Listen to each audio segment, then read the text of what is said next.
Pernikahan merupakan suatu ibadah yang dianjurkan dan juga termasuk sunnah Rasulullah Shallallahu Alaihi Wasallam. Di antara dalilnya adalah hadis yang diriwayatkan oleh Ibnu Majah. Rasulullah Shallallahu Alaihi Wasallam bersabda, "An-nikahu min sunnati, faman lam ya'mal bisunnati falaysa minni." Pernikahan itu adalah sunnahku, maka siapa yang tidak mengamalkan sunnahku, maka dia bukanlah golonganku. Setiap orang yang melaksanakan sunnah, mengerjakan sunnah, tentu dia telah melaksanakan ibadah yang dianjurkan oleh Rasulullah Shallallahu Alaihi Wasallam. Begitu juga Rasulullah Shallallahu Alaihi Wasallam juga memotivasi para sahabat yang belum menikah untuk melaksanakan pernikahan, sebagaimana di dalam suatu hadis Rasulullah Shallallahu Alaihi Wasallam bersabda, "Ya ma'syarasy syabab, man istata'a minkumul ba'ata falyatazawwaj. Fa innahu aghaddu lil basari wa ahsanu lil farji. Faman lam yastati' fa alaihi bis-shaumi fa innahu lahu wijaun."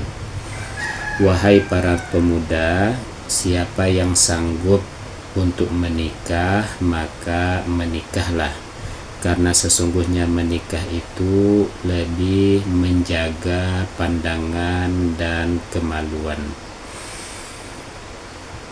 Dan siapa yang tidak sanggup menikah, maka hendaknya dia berpuasa, karena sesungguhnya puasa itu adalah tameng ataupun benteng.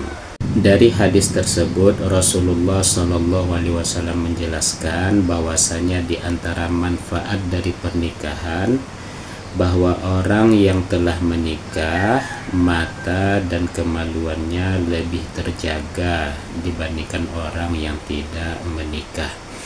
Karena orang yang tidak menikah dikhawatirkan dia terjerumus kepada sesuatu yang dilarang oleh agama. Begitu juga Rasulullah Shallallahu Alaihi Wasallam menjelaskan, bagi orang yang belum mampu untuk melakukan pernikahan, membangun rumah tangga, Rasulullah Shallallahu Alaihi Wasallam menyarankan agar dia memperbanyak puasa, karena puasa tersebut dapat menahan amarah, emosi, dan nafsunya, sehingga puasa tadi bisa menjadi benteng untuk dirinya dari sesuatu yang tidak dibenarkan oleh agama.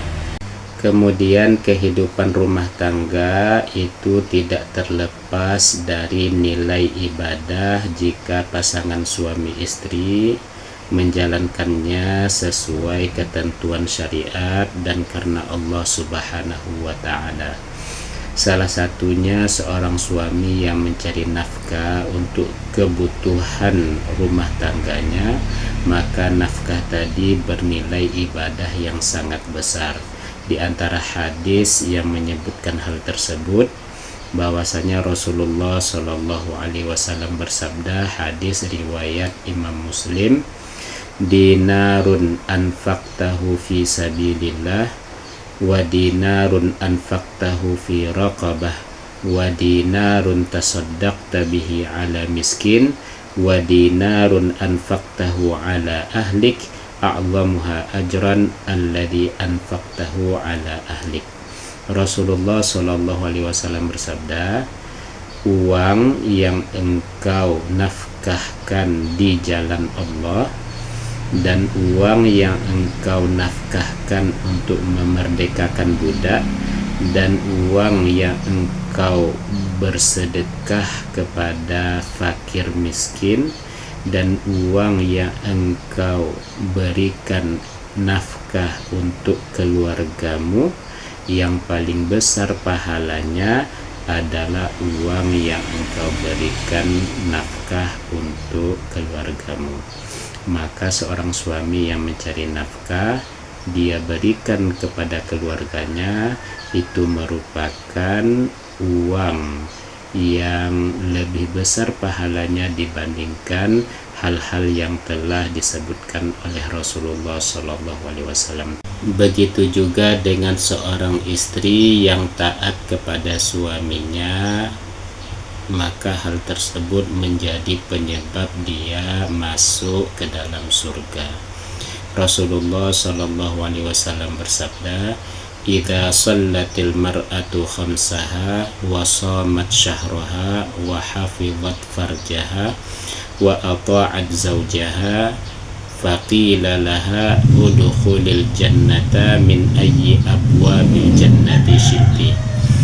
Rasulullah SAW bersabda, apabila seorang istri sholat 5 waktu dan berpuasa di bulan suci Ramadan, dan dia menjaga kehormatannya dan dia mentaati suaminya, maka dikatakan kepada istri tersebut, masuklah engkau ke dalam surga dari pintu mana saja yang engkau kehendaki.